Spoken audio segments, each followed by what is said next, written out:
잠소망의 새 아침이 밝았습니다. 2024년 4월 1일 월요일 새벽 기도회를 시작하도록 하겠습니다. 다 같이 찬송가 204장을 찬양하시겠습니다.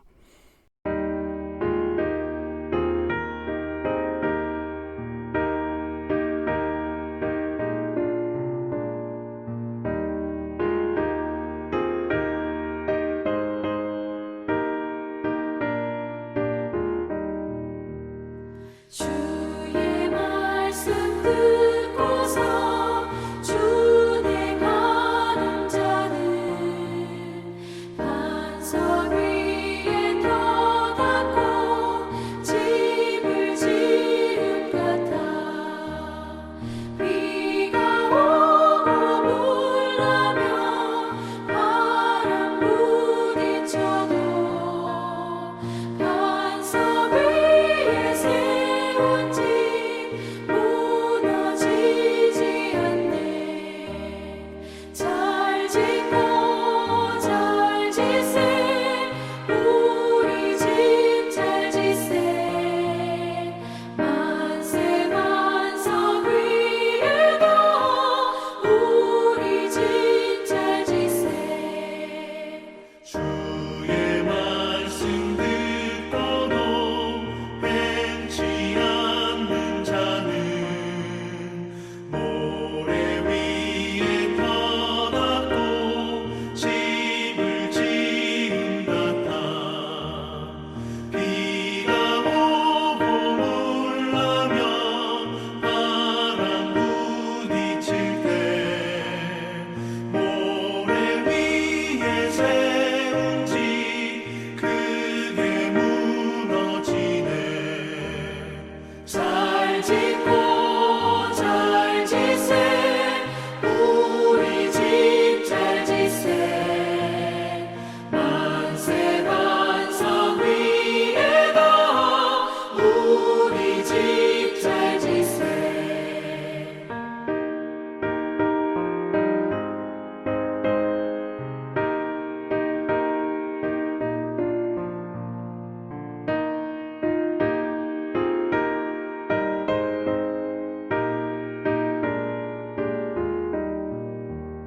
세상 모든 사람들 집을 짓는 자니 반석 위가 아니면 모래 위에 짓네.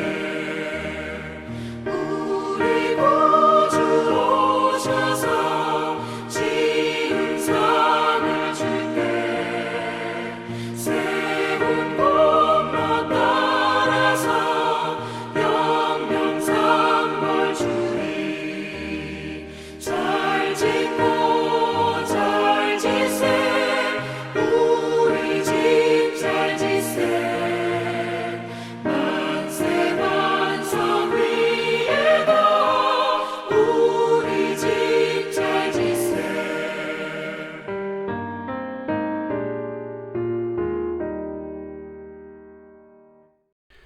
오늘 하나님께서 저희들에게 주신 말씀은 신명기 18장 15절에서 22절 말씀입니다. 신명기 18장 15절에서 22절 말씀을 읽겠습니다. 네 하나님 여호와께서 너희 가운데 내 형제 중에서 너를 위하여 나와 같은 선지자 하나를 일으키시리니 너희는 그의 말을 들을지니라. 이것이 곧 내가 총회의 날에 호렙산에서 내 하나님 여호와께 구한 것이라. 곧 내가 말하기를 내가 다시는 내 하나님 여호와의 음성을 듣지 않게 하시고 다시는 이 큰 불을 보지 않게 하소서.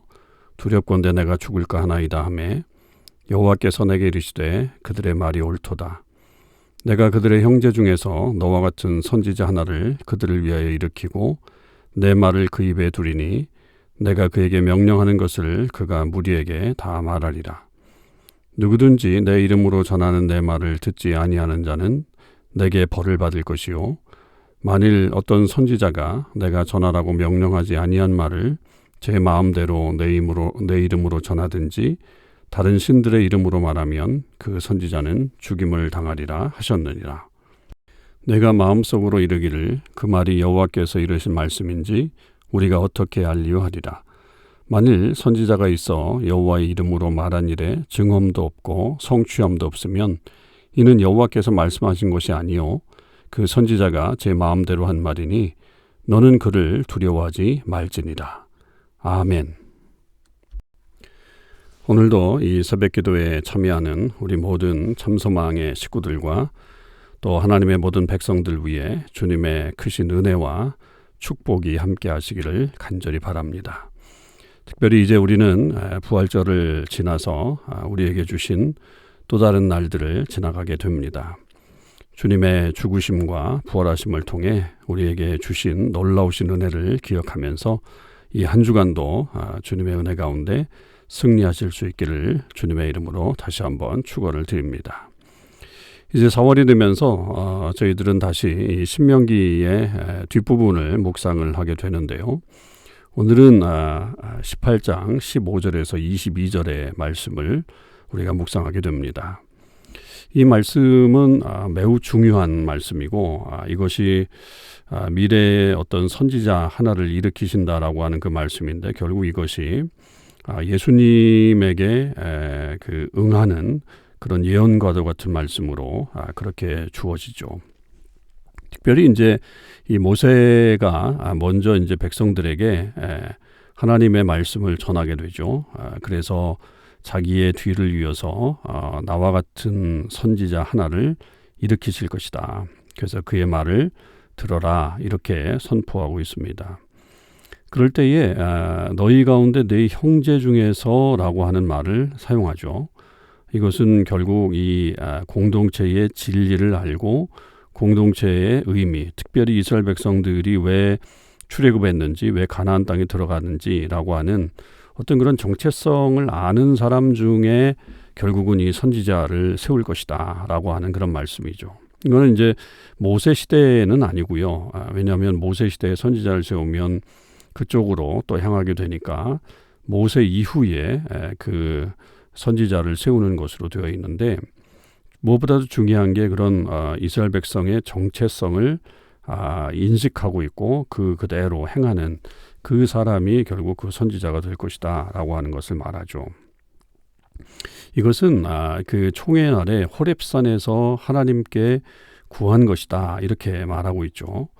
이것은 마치 모세가 시내산에 올라가서 율법을 받았던 것과 같은 어떤 그런 아주 거대한 하나님의 은혜와 특별히 모세의 어떤 결단들이 죽음을 각오한 결단들이 들어가 있는 그런 내용처럼 들려지기 때문에 굉장히 엄중한 말씀이고 중요한 말씀이다 이렇게 볼 수가 있겠습니다.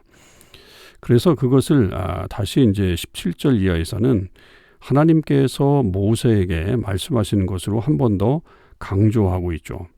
그래서 이번엔 하나님께서 직접 모세에게 내가 그들의 형제 중에서 너와 같은 선지자 하나를 그들을 위하여 일으키고 특별히 여기에는 내 말을 그 입에 둘 것이다.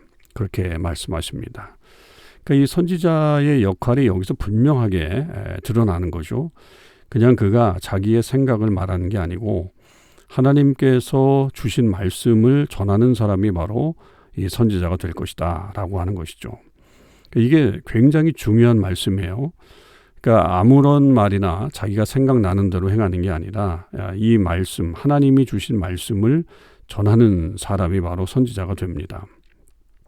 이것에 대한 정확한 응답은 예레미야에게서 나타나죠. 하나님께서 예레미야에게 그 말씀을 주시고 그 입에 두었다. 이런 표현들이 나오는 것을 보면 결국 하나님의 진실한 선지자는 하나님께서 말씀하신 것만을 전하고 행하는 그런 사람들이다라고 하는 겁니다. 이때 이제 두 가지의 우리가 조심해야 될 바가 있어요. 하나는 말씀을 받는 사람들이고 하나는 말씀을 전하는 사람들에 대한 이야기죠. 그래서 말씀을 받을 때에 그 하나님의 이름으로 전하는 말을 안 듣는다. 그렇다고 한다면 19절에 보니까 내가 내게 벌을 받을 것이다. 이렇게 말씀하고 있습니다. 그러니까 말씀이 주어졌으면 그게 하나님의 말씀으로 정확하게 주어진 것이면 그거를 받으란 얘기죠. 그대로 실천하란 얘기입니다. 그래서 그 말씀대로 행하는 자가 되어야 한다. 그렇게 이야기를 하죠.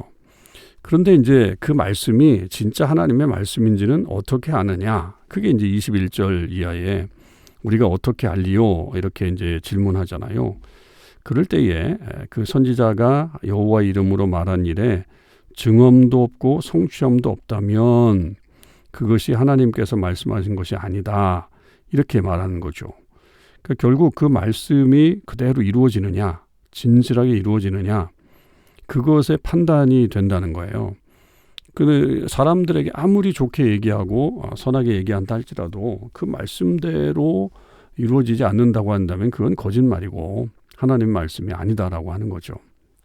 그러나 아무리 힘든 말이고 어려운 말이라고 할지라도 그대로 이루어진다라고 한다면 그것은 결국 하나님의 말씀이다라고 하는 사실입니다. 그래서 어떤 결과물을 가지고서 하나님의 말씀이다라고 하는 것을 파악하게 되는데 그때 되면 사실 우리에게는 좀 늦죠.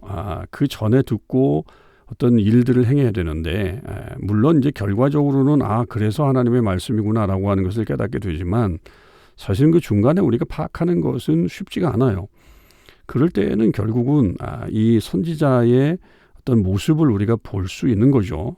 선지자의 말도 중요하지만 선지자의 삶이라든지 선지자의 어떤 그런 일관된 모습들 그런 것들이 매우 중요한 어떤 평가 기준도 될 수 있을 겁니다. 하여튼 그런 측면에서 우리는 말씀을 잘 분별하고 그리고 그 말씀이 정확하다. 그 말씀이 하나님의 말씀이다라고 한다면 그 말씀을 지켜야 한다.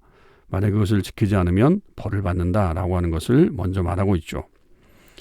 근데 이제 그 반대로 말씀을 전하는 자에 대한 얘기도 20절에 나옵니다.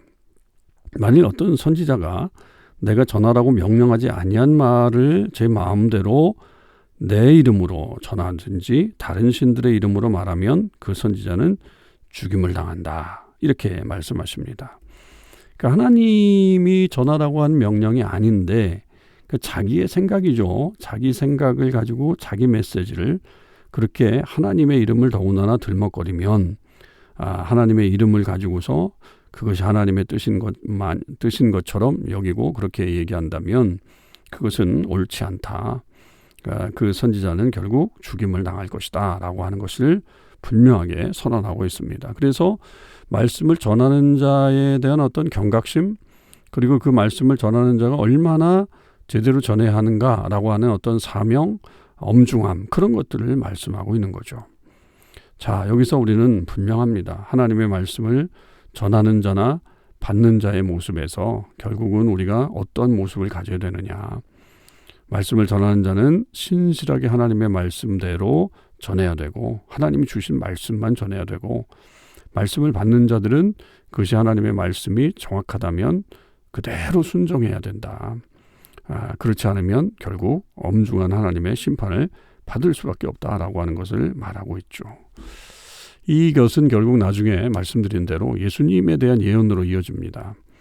그렇다고 한다면 오늘 우리에게 주신 하나님의 어떤 말씀 속에 그 의미는 예수님의 말씀을 우리가 순종하며 사느냐 아니면 순종하지 않느냐. 전하는 분은 너무나도 명확하잖아요. 예수님의 어떤 삶이라든지 예수님은 결국 하나님이시니까 그 말씀의 정확성이나 무엇성은 분명하고요. 그 말을 받는 우리가 문제겠죠. 이제는 우리는 그 말씀대로 순종하는 삶을 살아야 한다. 그래서 어떤 말씀이 주어지든지 간에 우리는 철저하게 순종하는 사람들이 되고 그래서 그 말씀대로 하나님의 은혜를 입는 그런 그런 삶을 살아야 함을 우리가 이 말씀 속에서 깨닫게 됩니다. 이 땅에 많은 말씀들이 지금 주어지고 있죠. 여러분 우리가 유튜브만 틀어도 정말 다양한 말씀들이 주어지고 있습니다. 그럴 때 정말 우리가 무슨 말을 들어야 될 것인가.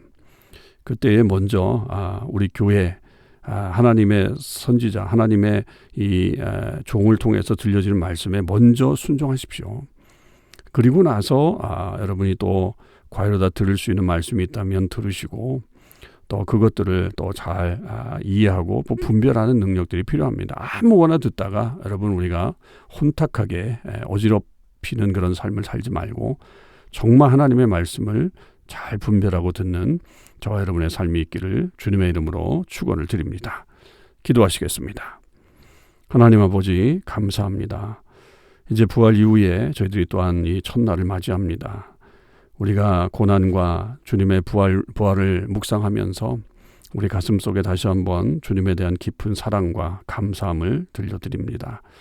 이제 그 마음을 가지고 저희들에게 주신 날들을 소중하게 여기며 하루하루를 기쁘게 살아가는 저희들이 되게 하여 주시옵소서.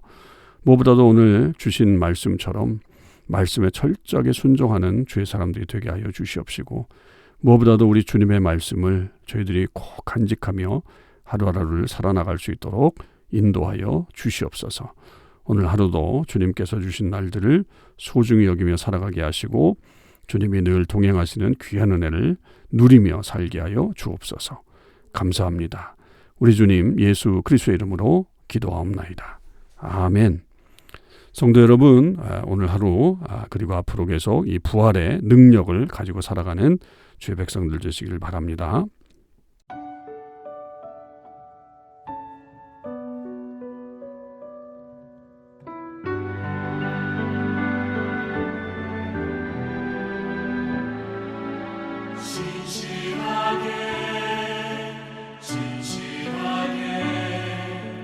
거룩하게 살게 하소서.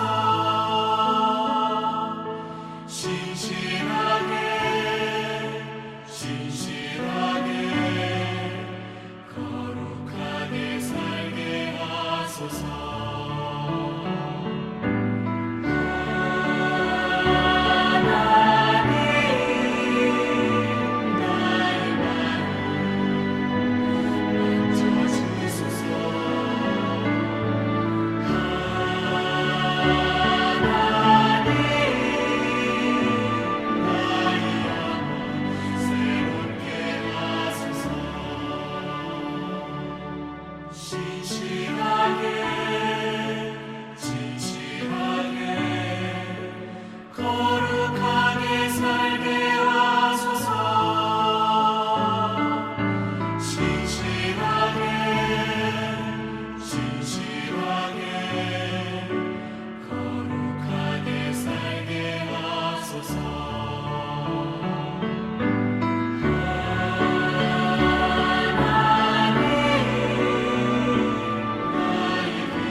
거룩하게 살게 하소서.